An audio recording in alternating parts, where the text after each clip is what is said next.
Kitchen বা পাকঘৰত বাস্তুৰ সমস্যা থাকিলে ঘৰৰ লোকসকলৰ বাবে হেল্থ আৰু ৱেলথত এফেক্ট হয়। বিশেষকৈ ঘৰৰ যিগৰাকী গৃহিণী থাকে তেওঁৰ স্বাস্থ্যৰ সমস্যা আৰু ঘৰৰ ফাইনেন্সিয়েল কিছুমান ইছ্যু হোৱা দেখা যায়। এতিয়া কিটচেনৰ বাস্তুৰ সমস্যানো কেনেকৈ হয় আৰু ইয়াৰ প্ৰতিকাৰ কেনেকৈ কৰিব আহকচোন জানো। এতিয়া চাওক, কিটচেনৰ কাৰণে সকলোতকৈ শুভ জেগা কোনখিনি হ'ব। যদি পূব, পশ্চিম, উত্তৰ, দক্ষিণ এইকেইটা ডাইৰেকশ্যন হয়, এইখিনি জেগা অগ্নিকোণ হ'ব। এই অগ্নিকোণৰ কাৰণে কিটচেন সকলোতকৈ উত্তম জেগা, কাৰণ এইখিনি হ'ল ফায়াৰ এলিমেণ্টৰ জেগা। চাউথ ইষ্ট কৰ্ণাৰ, দক্ষিণ পূব অঞ্চল এইখিনি, ইয়াত সকলোতকৈ উত্তম। একজেক্টলি এইখিনি জেগাত নোৱাৰিলেও কিছু অংশ আপোনালোকে ইষ্ট ছাইডে, পূব ছাইডে, নহ'লে কিছু অংশ আপোনালোকে দক্ষিণ ছাইডে আগবাঢ়ি যাব পাৰে। কিন্তু নৰ্থ ছাইড, নৰ্থ ইষ্ট, উত্তৰ পূব আৰু পূব এই অঞ্চলখিনিৰ মাজৰ জেগাখিনিত কেতিয়াও কিটচেন পাতিব নালাগে, কাৰণ এইখিনি হ'ল ৱাটাৰ এলিমেণ্টৰ জেগা, পানীৰ জেগা। তাত জুই একেবাৰে ঠিক নহয়। তাৰ উপৰিও আপোনালোকে ছেকেণ্ড অপশ্যন হিচাপে আপোনালোকে ৱেষ্ট ছাইডে কিটচেনৰ কাৰণে কিছু উপযোগী জেগা আছে, আৰু নহ'লে উত্তৰ পশ্চিম জেগাটো আপোনালোকে কিটচেনৰ কাৰণে ভাল।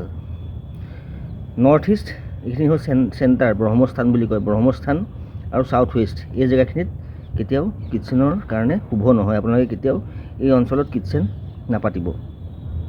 কিটচেনৰ স্লেবৰ বিষয়ে কওঁ। কিটচেনত আপোনালোকে ব্লেক কালাৰ স্লেবটো সদায় এভইড কৰিব। কেতিয়াও ক'লা ৰঙৰ স্লেব লগাব নালাগে। তাৰ সলনি গ্ৰীণ কালাৰ বা ক্ৰীম কালাৰ এনেকুৱা ধৰণৰ স্লেব ব্যৱহাৰ কৰিব পাৰে। আৰু ৰান্ধনীগৰাকীৰ মুখখন সদায় পূব পিনে থকাটো বেছি শুভ। এইখিনি জেগাতে যদি আপোনালোকে কিটচেনৰ চোলাটো ব্যৱহাৰ কৰে, বেচিনটো এইটো ছাইডে, কিটচেনৰ বেচিন এইটো ছাইডে ইউজ কৰিব। চিংক আৰু ষ্ট'ভৰ মাজত কমেও 4 ইঞ্চি এটা গেপ থকাটো খুব প্ৰয়োজনীয়। আৰু একেখন ৱালতে আপোনালোকে মন কৰিব, একেখন ৱালতে খানা বনোৱা য'ত আপোনালোকৰ ষ্ট'ভটো থাকে, সেই একেখন ৱালতে এটেচড হৈ যাতে লেট্ৰিন বাথৰুম সেই ৱালখন যাতে শ্বেয়াৰ নকৰে, আপোনালোকে সেইটো কথা সদায় মন কৰিব। এতিয়া যদি কোনোবাই কিটচেন বনাই পেলাইছে নবনাবলগীয়া জেগাত, তাৰ কাৰণে প্ৰতিকাৰ কি কৰিব? তাৰ কাৰণে প্ৰতিকাৰ হিচাপে বিশেষ ক'বলৈ গ'লে আপোনালোকে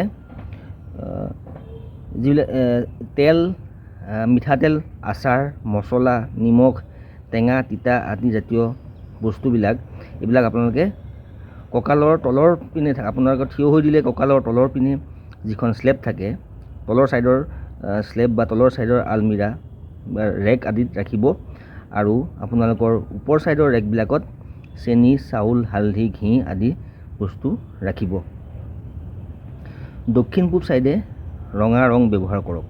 আপোনালোকৰ যদি কিটচেনটো ভবামতে হোৱা নাই, তেতিয়াহ'লে আপোনালোকৰ ঘৰৰ চেণ্টাৰ প্লেছত গৈ পেলাই, চেণ্টাৰ ব্ৰহ্মস্থানৰ পৰা আপোনালোকে ডাইৰেকশ্যনবিলাক চাব। যিটো ছাইডে আপোনালোকৰ চাউথ ইষ্ট, দক্ষিণ পূব পৰিছে, সেই ছাইডে আপোনালোকে ৰঙা ৰং ব্যৱহাৰ কৰক, বা এটা 0 পাৱাৰ ৰঙা বাল্ব এটা লগাই ৰাখিব পাৰে। তেতিয়া বহুতখিনি বাস্তুৰ ৰিমেডি হৈ থাকিব।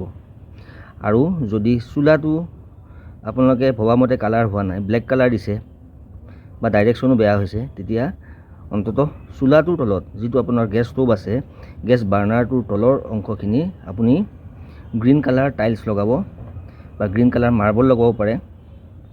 বা তথাপিও যদি নোৱাৰে, চাৰিও ছাইডে, ষ্ট'ভটোৰ চাৰিও ছাইডে গ্ৰীণ কালাৰ এটা টেপ কিনিবলৈ পায়, গ্ৰীণ কালাৰ টেপ লগাই দিব পাৰে। এইখিনিয়ে হ'ল বাস্তুৰ বিশেষভাৱে কৰিবলগীয়া কিটচেনৰ প্ৰতিকাৰ।